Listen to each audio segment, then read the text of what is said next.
Bear Bryant says, you have to have the horses. You got to have top players. I mean, it is what it is. I mean, everybody's like, oh, Yeah, I can coach whatever. Well, you can, but you're not probably going to win at the rate you want to win without the horses. So there's it's the that. Jimmys and Joes, not X's and Yeah, O's to some it really degree. becomes Yeah. out to that. Parker, what's up, man? Oh, just a little bit of that, a little bit of this, and now my highlight of the week. Always enjoy talking football and with you. So this will be fun. I think we got a good topic. What is our topic today, by the way? Oh gosh, what it takes to win is what I was What? looking at. Yeah, the notes you sent me, and I think it's really good, right? Yeah, What it what takes it to win. How do you do that? yeah, it'll be interesting from my case point to yours and see how we flow. I think that's been a big draw is I'm a youth coach and then you're a high school coach and how those meld together so everybody can see that maybe they're Mhm. not as different as everybody thinks. At least our kind of interactions. I think it's more similar than it is different. That's my take, and I think that's what we'll talk about a lot on this podcast. Is what it takes to win is what it takes to win at all levels, really, in my opinion. I mean, Yeah, and I think you've helped me and helped me understand that I get so many people saying, "Well, this doesn't work."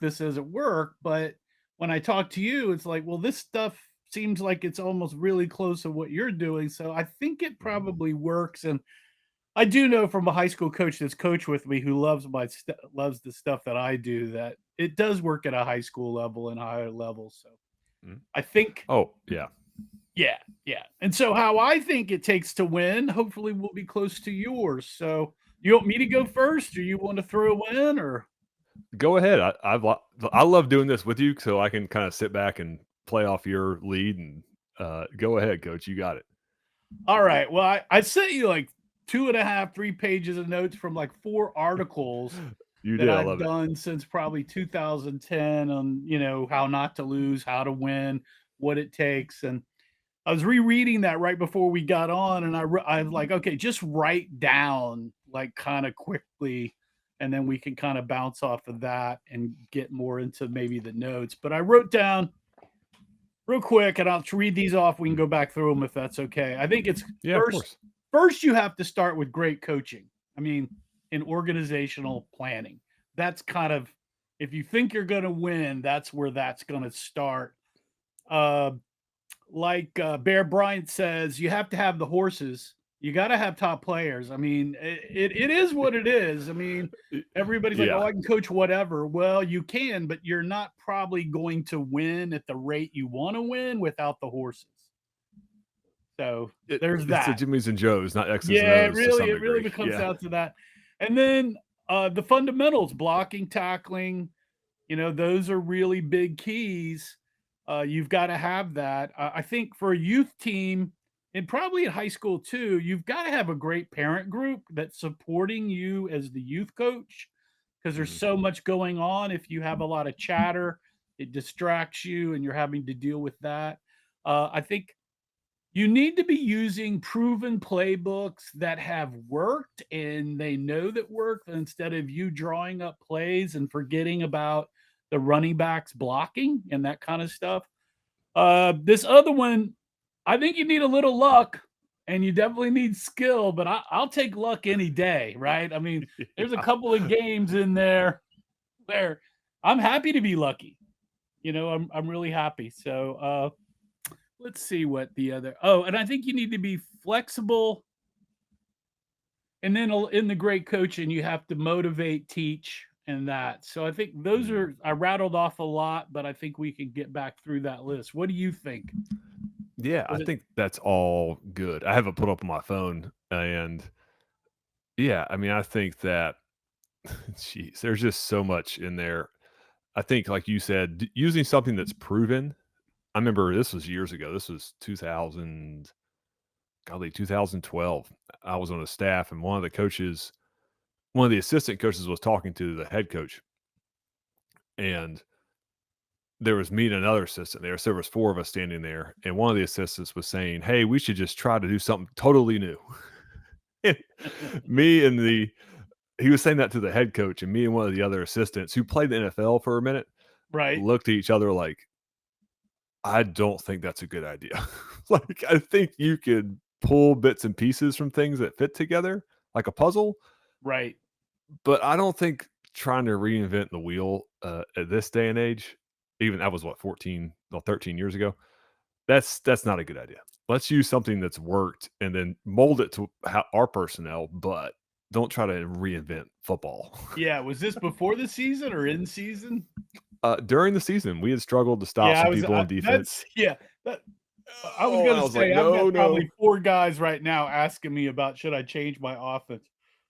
Trying something unproven when it's already going bad is a way to lose. I mean, just let's try something new that Yeah, has it, no. and we're gonna yeah, that's like you've lost hope and you're just throwing stuff out there and hoping it sticks.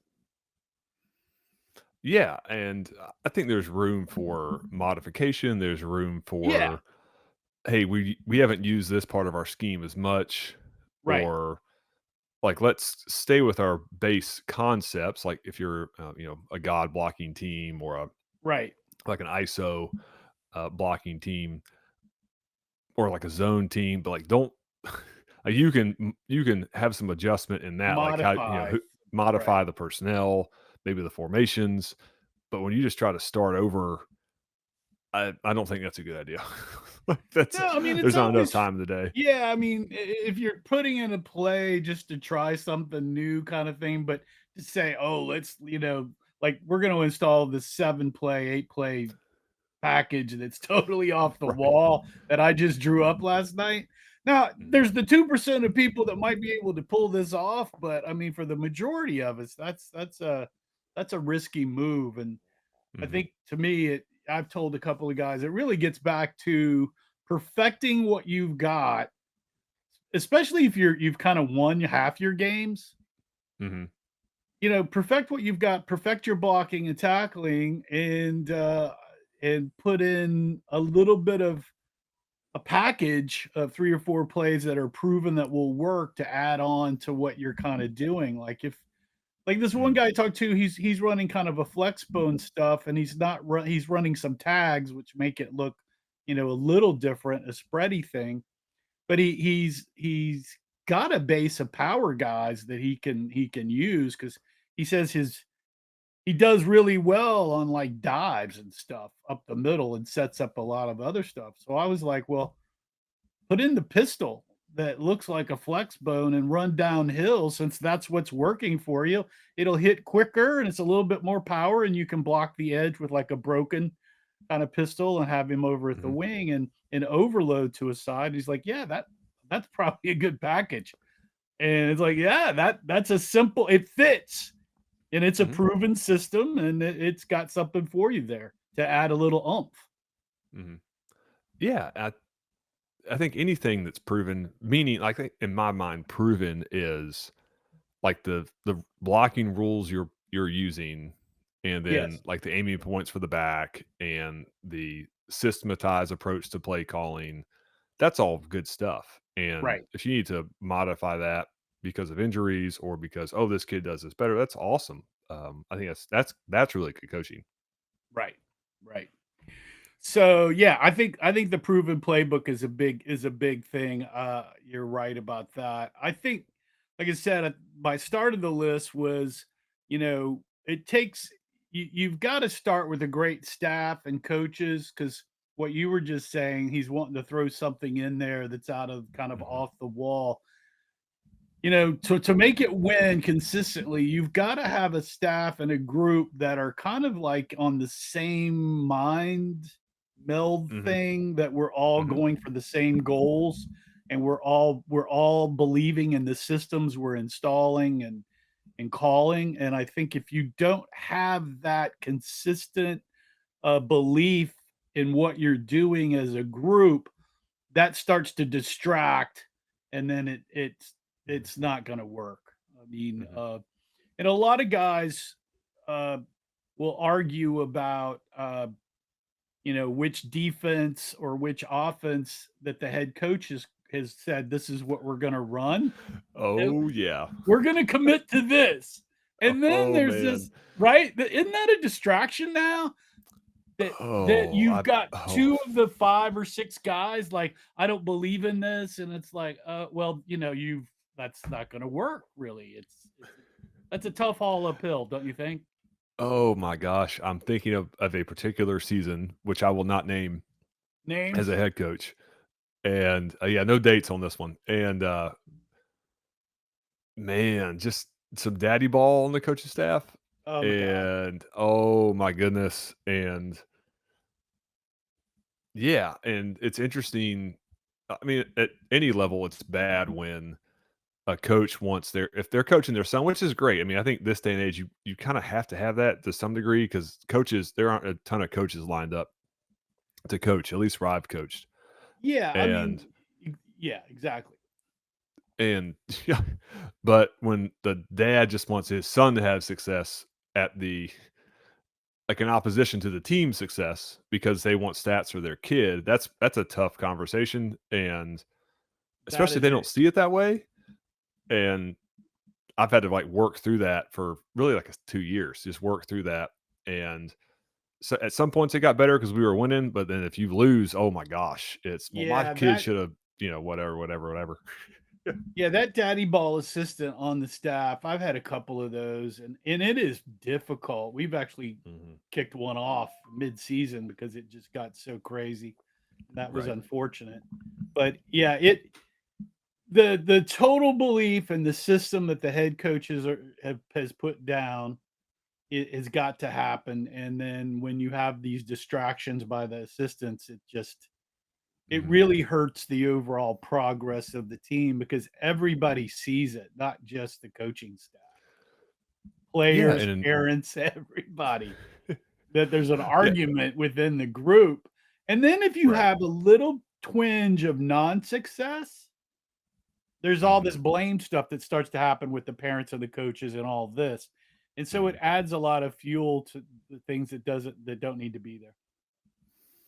Yeah, and I think a lot of that today, at least when I've been a head coach, that centers around I've been a run heavy guy.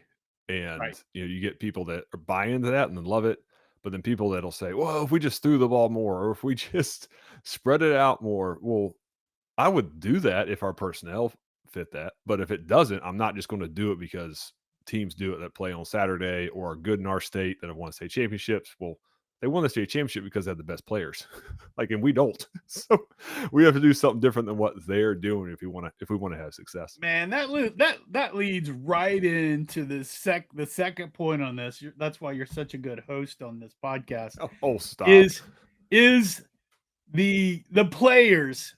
Uh, Mm, I've gone so back and forth on this until I read the Bear Bryant book, and he just outright said, "Sorry, you got to have some top players." I mean, you mhm, can coach and get in the playoffs and have a winning season, but when I say win, what it takes to win, I'm trying. We always try to get deep in or in the big game, and to get there at that level consistently, you have got to have the tier 1 or 2 or mhm, 3, the tier 1. You need 2 or 3 of those. If you get one running back that's a tier 1, I mean, oh my god, at youth, that's amazing.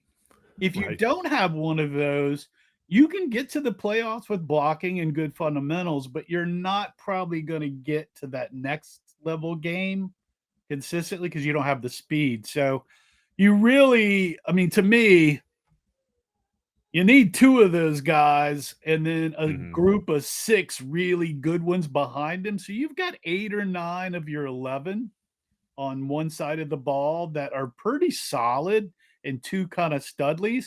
Then I think you're there. You've got those players, and you'll see that at the high school level, and you see it in the NFL and college. The top mhm. the NIL has shown this, whoever has the top players are winning, right? I mean, it's the same thing in the NFL. If you don't have the quarterback, I mean, look at the NFL. If you don't have that top quarterback, you're an average team, right? Oh So where do yeah. you I where do you mean, fall in this place on high school? yeah, it's the same thing. I mean, I think Yeah, when it is organic and people aren't recruiting, I think programs go up and they come back down. right. But Yeah, what you get into, even at our level, is the recruiting of players, and which is supposed to be illegal. It is illegal, but But yeah. there's just not much teeth to those rules in different states I've coached in. Some more than others, but some it's just like a slap on the wrist. So why would people stop doing it? I never did it because it's not ethically right. Right. Uh, but there's some programs that don't really care about that, so they just keep doing it, and they get the really good players year in and year out, and they never really have to reload because or rebuild, excuse me, because they just reload with recruited Yeah, people. it seems like I mean, when I start, I graduated high school in '82, and it was like hardly done, really, or at least I didn't realize Mhm. it. But it seems like now in Texas, there's a lot of liberal moving to aunt's house in another district and sort of living there, Right, right. maybe, or they got an apartment and no one really lives there, kind of stuff. I've heard of these kind of things going on. Mhm. So yeah, I mean, I don't think that should be happening at the high school level, but it does. And when those guys get those super studs, it certainly makes having good players makes coaching a lot easier on the coaching staff, I will say. Yeah, I remember reading an article a couple of years back about Mario Cristobal, who's a great coach. I mean, obviously, that Miami's crushing it. He did good things at Oregon too before then, and their thing at Oregon was they were trying to be different because they didn't think they could out recruit people. Well, he got to Right, Oregon and flipped the mindset. Hey, let's have more simple scheme and just recruit better players. right, So, I mean, at the collegiate level, I don't know about the pro level. But at the collegiate level, I listen to people talk, and that's what's happened is people who have the NIL money are recruiting the best people, and they have good coaches and all that. But like, you're trying to get the best people, and that's how you do it now. They buy them, right, and the high school level we can't do that, so we're trying to develop what we got, and very similar to youth. I mean, you're what you got's what you got, and you right. got to make the most of it. You got to make the most of it, and that is difficult. You have a couple little things in the league if you get good at drafting and recruiting, kind of through the league process. I Right, got really right. good at how to evaluate and find talent Mm, through that mhm, process, and you got to get really good at that. But yeah, it really comes back. I think for us, and it seems like you've got to have that talent pool to really be successful. If you get all tier 3 players because you've drafted your mhm, neighbor's kids, I see a lot of teams that will do this. They'll come mhm. into the league and they'll draft their neighbor kids and friends, and they're not looking at drafting the top players to be successful, and they get trashed. Oh, Um, man. That's interesting. That's very interesting. yeah, I there was one group, man, about 10 years ago, he came in and drafted, I think, his whole soccer team. He Oh, drafted, shoot. like, and they got That's interesting. trashed. Yeah, it was very interesting. I mean, and maybe they had fun together, but, man, I don't know. I hate to lose at cards or Monopoly, so I can't I can't imagine Right. losing every game like that, so Yeah, that would be tough. that would be tough. I've I coached the, church league basketball team one year it was a high school league, and we had an all ninth grade roster, and we won 1 game. Yeah, And that was I tough. we I talked was about right. volunteered to coach that team, and I was like, and we were getting dunked on. I mean, it was, oh my gosh. And I was like, Yeah, I don't think I wanna do this again." that's that young team I talked about in the last podcast. It was a 8U, and we drafted all the Ooh. 7U guys, and we got popped. Yeah, that's an ugly thing. So yeah, you got to get back to the horses. I think the other thing, if you don't get the horses, and Mhm, I think it humbles you as a coach when you don't get tier 1 players, and it makes you a better coach, and your whole staff has to get better, is that you have to focus on the fundamentals at that point. You mhm, really have to, like, bear into and lean into blocking, tackling, and all of that, and get your players at the level when you don't have that, and you can still be a really good team if you've prepared yourself and coached those kids up from the fundamentals. And uh, that's why when we don't get that, because some years we're in the league, we don't get there's not a top player that came in that moved into the district, right, into the mhm. league. So we don't have that tier 1 back, and then we as a staff have to really focus on blocking and getting other and really good defense. Is that what happens at you guys at high school? You've got to really focus in, and you've got to pick the right Mm, offense that'll match that set of guys. right. Yeah, you do. I mean, you have to be great at the fundamentals. Yeah. Your practices need to be excellent, like Oh, the yeah. organization of them, Yes.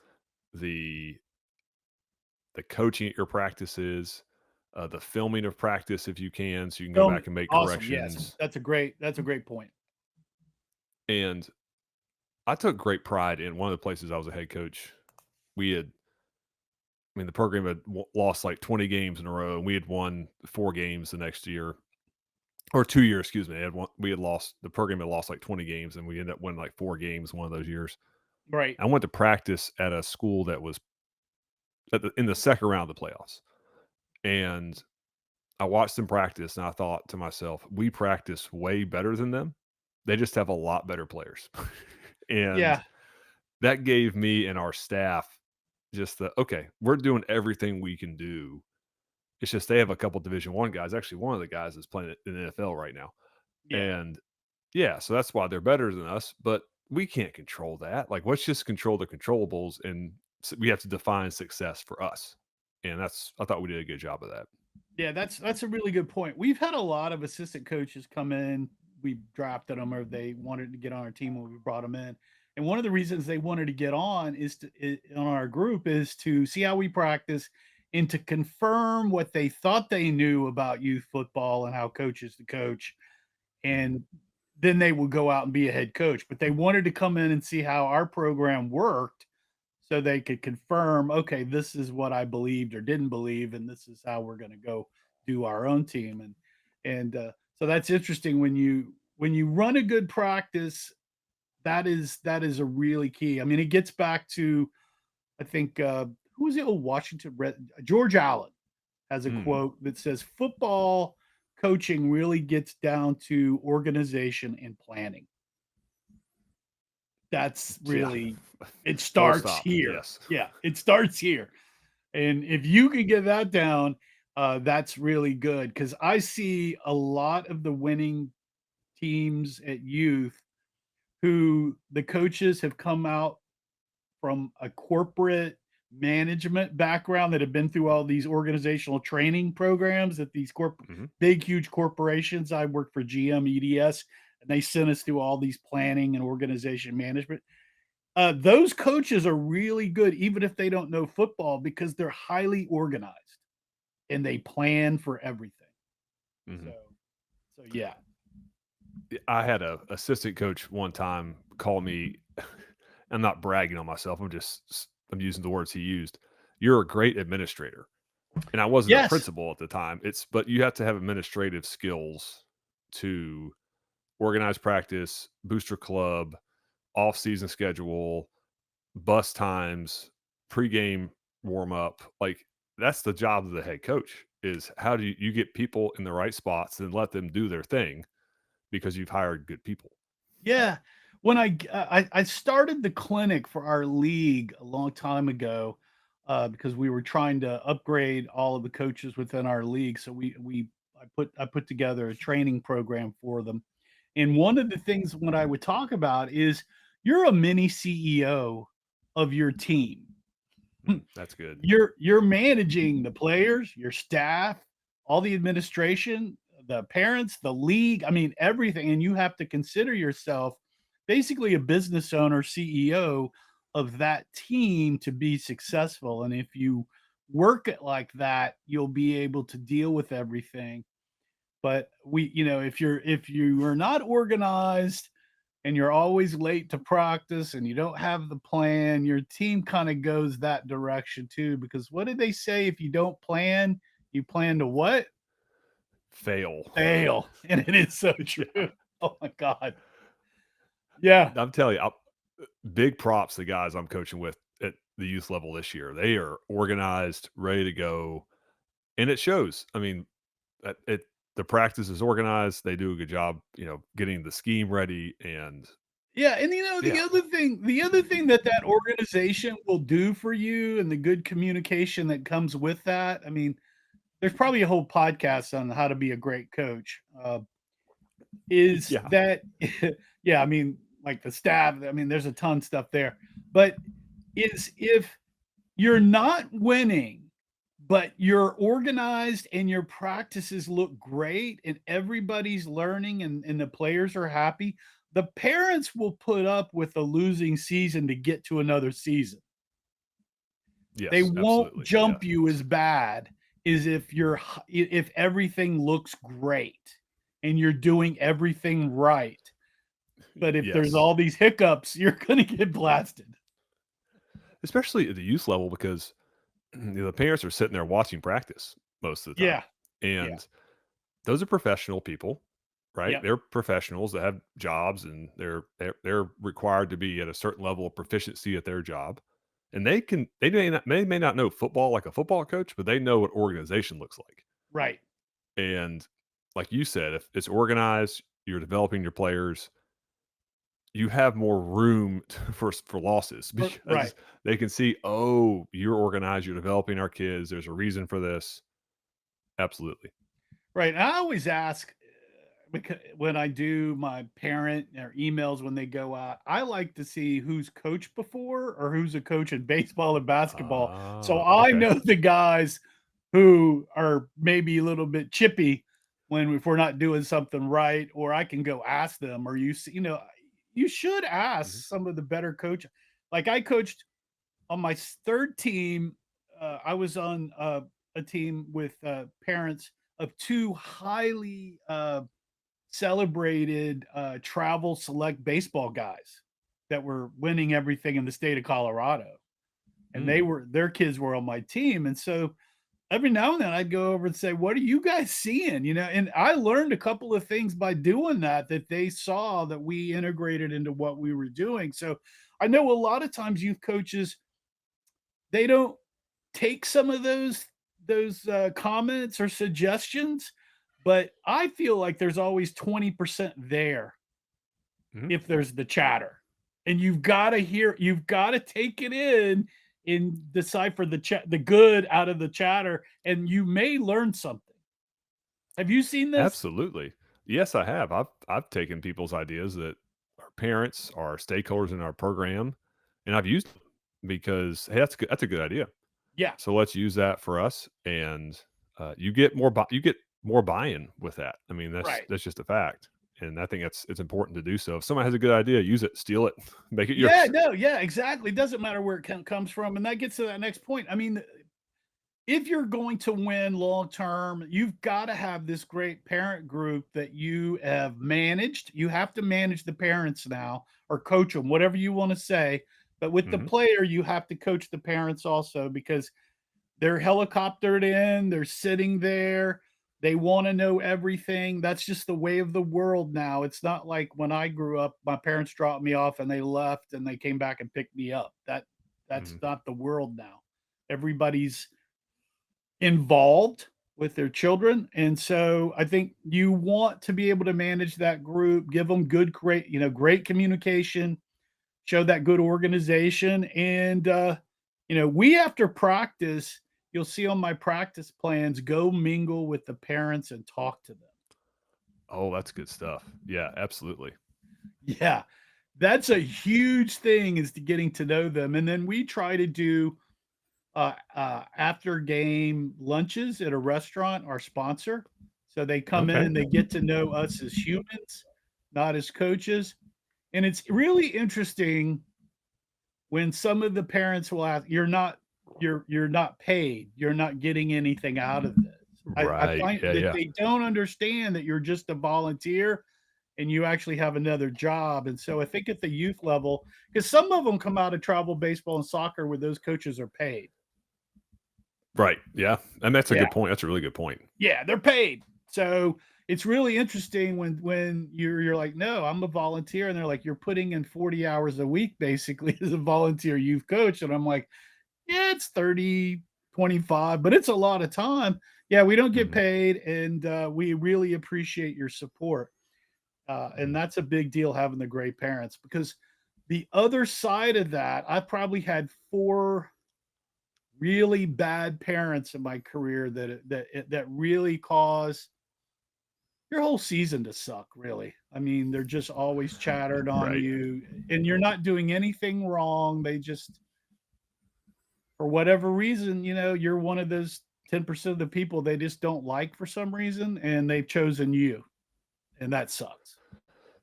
Well, they usually are miserable in their own lives, and so they have to take that on somebody. I will And say that is you are yeah, correct, sir. The old yeah, Johnny that's usually how Carson it Egg works. McMahon. Yes, you are correct. Yeah. Yeah, that's I say that's 100% of the time.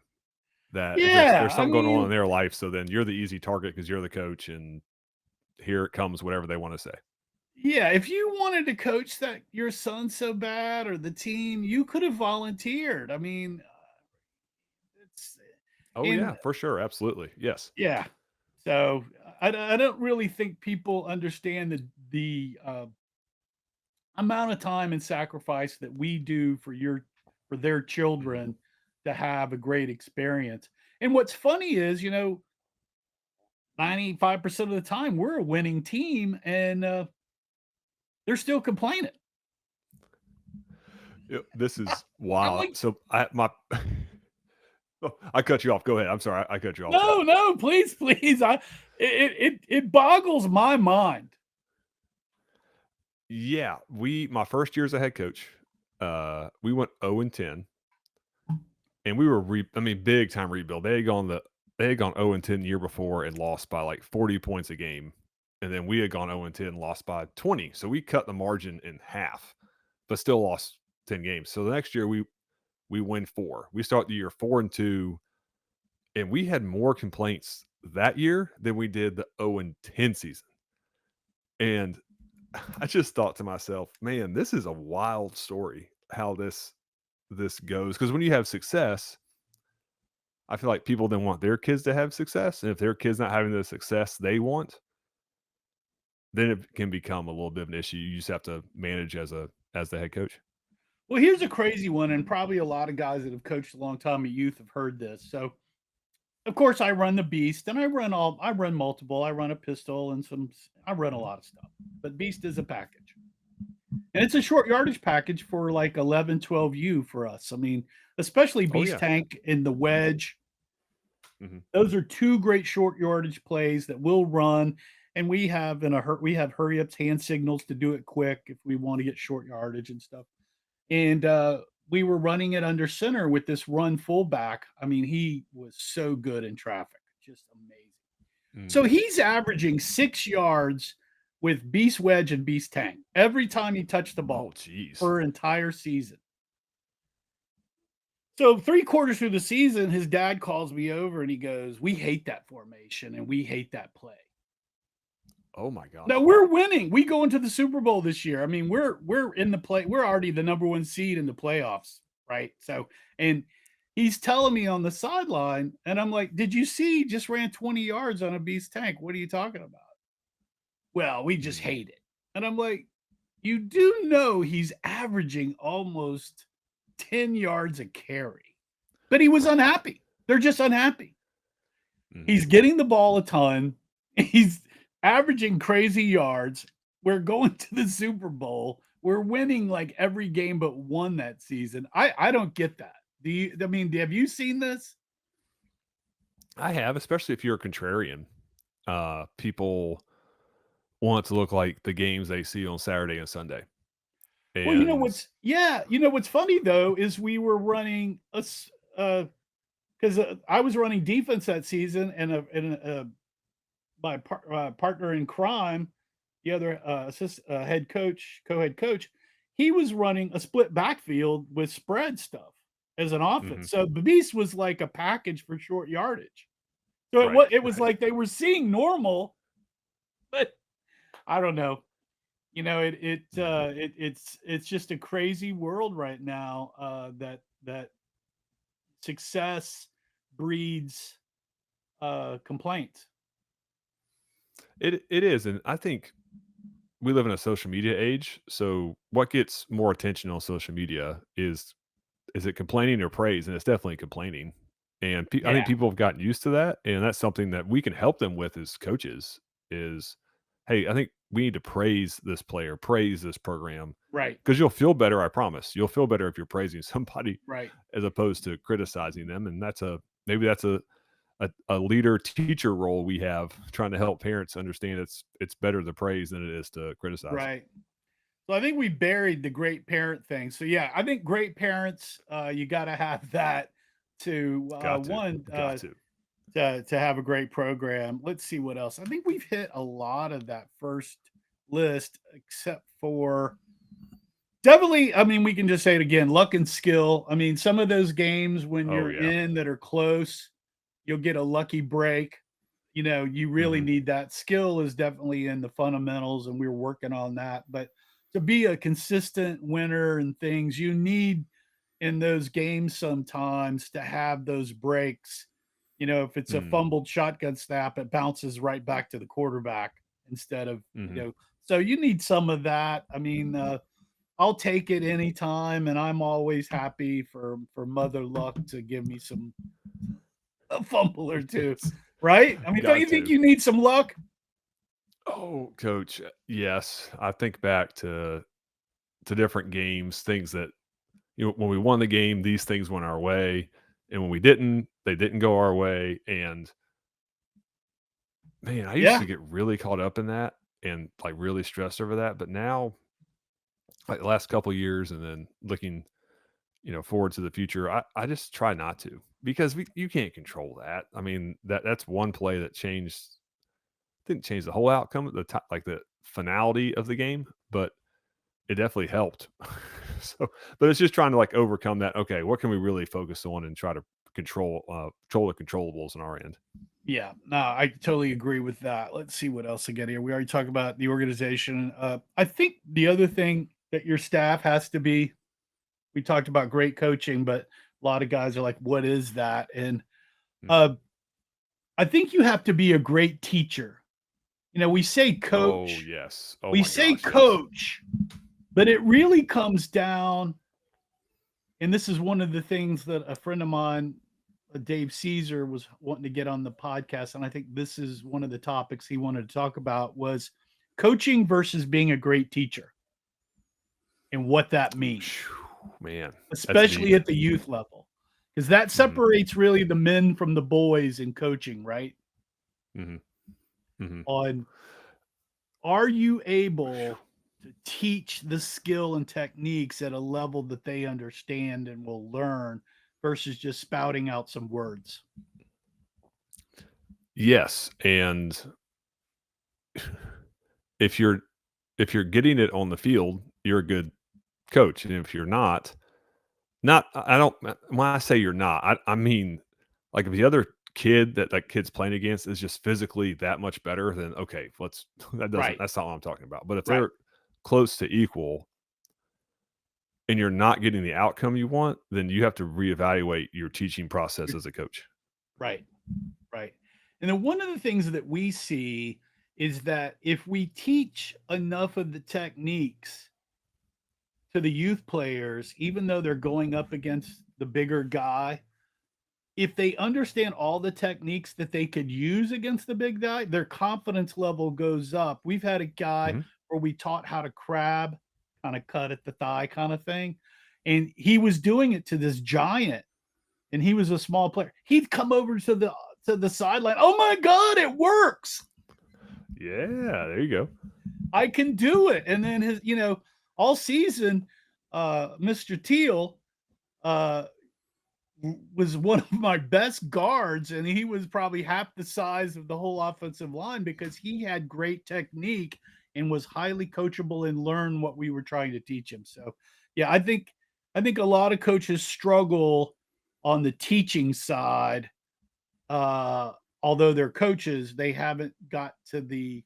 And one thing that's helped me teach is, and I had a player tell me this through my son. He goes, "Your dad is the only coach I know that gets on the ground and demonstrates how to do things." Hmm. And I took pride in that. Yeah, I'm always on the ground. And I look Mm. over at the 40-year-olds because I'm 60 now going, "Why don't you demo this?" And they're looking at me like I'm not getting on the ground. And I'm like, Yeah. okay, I guess I'm going again. That's it. I mean, for the youth team I've been helping this year, I've demoed every drill we do, Yeah, that's great, dude. and That is so awesome. you have to do that. I mean, because they need to see what it looks like, Yes, they and have to then, see it. "Oh, that's what it looks like." Yeah, that's what it looks like. Yeah, I've tried to send out, and this may be helpful to some guys, is if you find a drill on YouTube or a technique that looks like what you're going to practice within 80%, send it a couple of days before practice and have them watch it. And it really helps everybody acclimate to what you're talking about. That's been so helpful if you got time to do that. Mm, that's awesome, coach. Man, this has been really good, coach. I love that list. I love our conversation about it. Well, thank you, thank you. So, did you want? Are we hitting on all cylinders? We've got this other little topic we thought we were going to put in there.